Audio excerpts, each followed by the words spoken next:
আমার নিজের জন্য অদ্ভুত এক মায়া। এ আমার নিজের জন্য অদ্ভুত এক মায়া।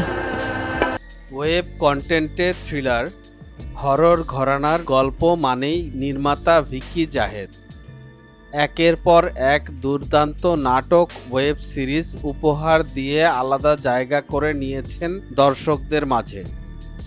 এবার ওয়েব জগতে ফের চমক দিতে আসছেন এই নির্মাতা। আনছেন একই ঘরানার নতুন ওয়েব সিরিজ খোয়াবনামা। তৌসিফ মাহবুব অভিনীত এই সিরিজটি মুক্তির আগেই দর্শকদের মধ্যে আগ্রহ ও আলোড়ন সৃষ্টি করেছে। সম্প্রতি সিরিজটির একটি পোস্টার মুক্তি পায়। নীল কালো আবহে হরর ধারণার সেই পোস্টারে দেখা যায় কবরে লাশ, তাকে জড়িয়ে রেখেছে বিষধর সাপ। এমন সময় ছটফট করছে সেই লাশটি, যা বেশ কৌতূহল তৈরি করেছে দর্শকদের মাঝে।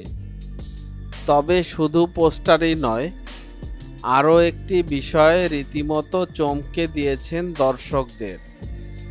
সম্প্রতি এই শুটিংয়ের একটি ভিডিও অর্থাৎ বিহাইন্ড দ্য সিন এর একটি মুহূর্ত প্রকাশ করেন অভিনেতা তৌসিফ মাহবুব। তাতে দেখা যায় কবরের মতো একটি গর্তে সাদা কাপড়ে মোড়া অবস্থায় শুয়ে আছেন কেউ। এরপর এক নারী সাপুড়ে তার উপরে একের পর এক জীবন্ত সাপ ছেড়ে দিচ্ছেন। তৌসিফ লিখেন, খোয়াবনামা এবং ৬টি সাপ। এক নেটিজেন লিখেছেন, তৌসিফের সাহস সত্যিই শিহরিত করার মতো। ভিকি জাহেদের হাতেই এমন দৃশ্য সম্ভব। আরেকজন লিখেছেন, বাংলাদেশে এই প্রথম কোনো হরর দৃশ্য দেখা যাবে যা বাস্তবিক। নির্মাতা বলেন, আমি এর আগেও ওনার সঙ্গে অনেক কাজ করেছি, ওনাকে বুঝিয়েও বললাম কাজের ব্যাপারে। পরে তিনি রাজি হয়ে যান।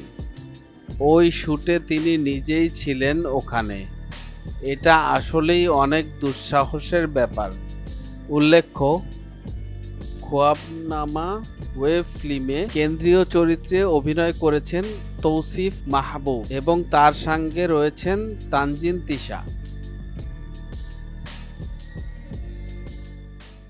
মিডিয়া জগতের এমন ইন্টারেস্টিং বিষয় জানার জন্য আমাদের এন্টারটেনমেন্ট আপডেটকে সাবস্ক্রাইব করুন এবং ভিডিওটি ভালো লাগলে শেয়ার করুন আপনার ফ্রেন্ডসের কাছে।